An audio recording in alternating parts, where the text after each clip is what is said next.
এখানে আগে একটু ব্যাকগ্রাউন্ড বলা দরকার। ঢাকা বিশ্ববিদ্যালয়ের ইতিহাসে সম্ভবত এটাই প্রথম যে গণরুমের বিলুপ্তি হয়েছে, গেস্ট রুমের বিলুপ্তি হয়েছে। এটাই প্রথম যেখানে প্রথম বর্ষের শিক্ষার্থীরা তার মেরিট বেসিসে এবং কন্ডিশন বেসিসে সিট পায়। এবং এখানে বাংলাদেশের ইতিপূর্বে যে পলিটিক্যাল বাজে কালচার ছিল সেটি একেবারে বিলুপ্তি সাধন হয়েছে 5 তারিখের পর থেকে। আমরা কোনোভাবেই চাই না সেটি আবার ব্যাক করুক। আমরা মনে করি ডাকসু যদি এভাবে ধীরে ধীরে পেছাতে থাকে, আবারও এ ধরনের বাজে কালচার ক্যাম্পাসগুলোতে ইন হওয়ার সুযোগ তৈরি হতে পারে। বরং যদি ডাকসু অন টাইমে হয়, ডাকসু দ্রুত সময়ের মধ্যে হয়, নিয়মিত ডাকসু হয়, তাহলে যেটা দেখা যাবে যে শিক্ষার্থীদের প্রতিনিধিত্ব যারা করতে চাবেন, রাজনৈতিক ছাত্র সংগঠনগুলোর নেতৃবৃন্দ, তারা শিক্ষার্থীদের কাছাকাছি আসতে বাধ্য হবে এবং বাজে কালচার থেকে দূরে থাকার চেষ্টা করবেন। সেজন্য আমরা ডাকসু দ্রুত চাই। দ্বিতীয়ত যে সংস্কার সংক্রান্ত ইস্যু, সেটি আমরা যেটি চাই সেটা হচ্ছে আমাদের প্রস্তাবনা এবং আরও অনেক সংগঠন প্রস্তাব দিয়েছে। যৌক্তিক প্রস্তাবনাগুলোকে আমলে নিয়ে দ্রুত সিন্ডিকেট মিটিং কল করে এবং অথরিটির প্রয়োজনীয় মিটিংগুলো কল করে জানুয়ারির মধ্যে সংস্কার নিশ্চিত করা এবং জানুয়ারির মধ্যেই ডাকসুর পূর্ণাঙ্গ রুটম্যাপ ঘোষণা করা, যাতে করে আমরা বিশ্ববিদ্যালয় কর্তৃপক্ষ যেটি বলেছিলেন ফেব্রুয়ারির মধ্যে ইলেকশন, আমরা সেটি চাই যে ফেব্রুয়ারির মধ্যে ইলেকশন হলে অবশ্যই ভালো। যদি কোনো কারণে বিশ্ববিদ্যালয় কর্তৃপক্ষ আরও অতিরিক্ত সময় তাদের প্রয়োজন মনে করেন সেটি বাস্তবায়ন হয়, সেটি যৌক্তিক কারণ দর্শাবেন এবং আমাদেরকে রুটম্যাপ জানাবেন বলে আমরা দাবি করছি এবং দ্রুত সময়ের মধ্যে ডাকসু হোক সেটাই চাই, যাতে করে কোনো ধরনের কোনো মাধ্যমে কোনো কারণে আমাদের হলগুলোতে আবার কোনো রাজনৈতিক বাজে কালচারের প্রবেশ বা অনুপ্রবেশ না ঘটে। জি।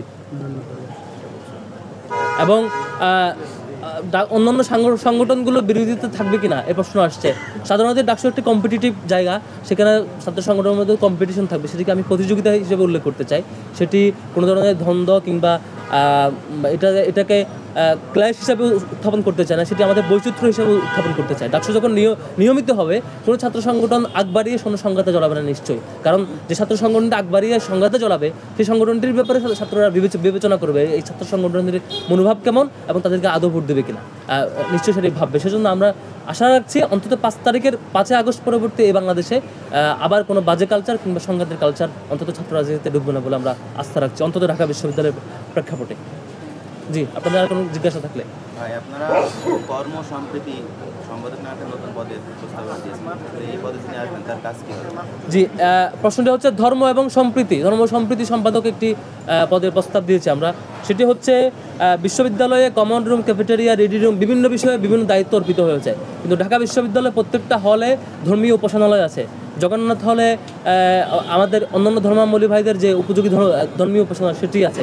ছেলে হলগুলোতে আমাদের মসজিদ আছে এবং ওভারঅল ঢাকা বিশ্ববিদ্যালয়ে যে সকল ধর্মীয় প্রতিনিধিবৃন্দ বা শিক্ষার্থীবৃন্দ আছে, তাদের মধ্যে আন্তঃধর্মীয় সম্প্রীতি এবং ধর্মের সত্যিকারের যে রাইটসটুকু ঠিকঠাক পালন করার ঠিকঠাক প্র্যাকটিস এখানে সুযোগ আছে কিনা বা সেটি সংরক্ষণের জন্য আলাদা একজন দায়িত্ব অর্পিত হওয়া দরকার, যাতে করে এখানে অন্য কোনো ধরনের অন্তত ধর্মীয় ইস্যুতে সত্যিকারের সম্প্রীতিটুকু এখানে থাকে, অটুট থাকে। সেটির জন্য আমরা প্রস্তাবনা দিয়েছি। জি, আর কোনো প্রশ্ন না থাকলে আমরা শেষ করব। জি।